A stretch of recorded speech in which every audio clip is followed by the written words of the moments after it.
j'ai été interpellé en plus sur les radars et les 80 km/h. Bon. Le gouvernement a fait des annonces il y a quelques mois sur ce sujet qui n'ont pas été forcément très populaires.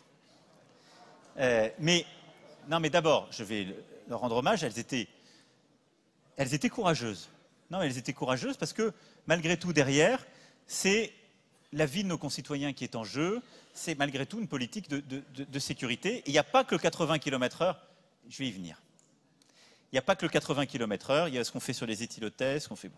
Après, ça a créé, à votre réaction ça se voit, du mécontentement, etc.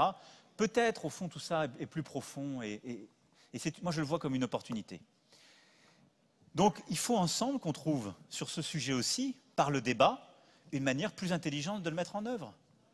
Il n'y a pas de dogme. Je crois que tout le monde disait, il n'y a pas un président de conseil départemental, je le dis pour tous ceux qui sont là, ou pour l'ancien qui est aujourd'hui ministre, et dans toute la France, il n'y a pas un président de conseil départemental qui n'a pas pris ses responsabilités sur la vitesse quand il voyait une route qui avait un problème.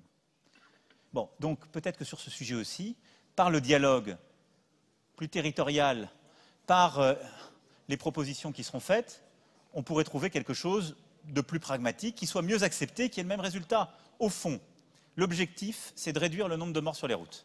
Personne ne peut être contre. Bon, il y a des propositions qui ont été faites par le gouvernement. On voit bien qu'il y a une bronca. Est-ce qu'il faut dire qu'il faut tout arrêter? Franchement, non, parce que je ne pourrais pas regarder les familles d'accidentés de la route dans les yeux si je vous disais ça pour vous faire plaisir.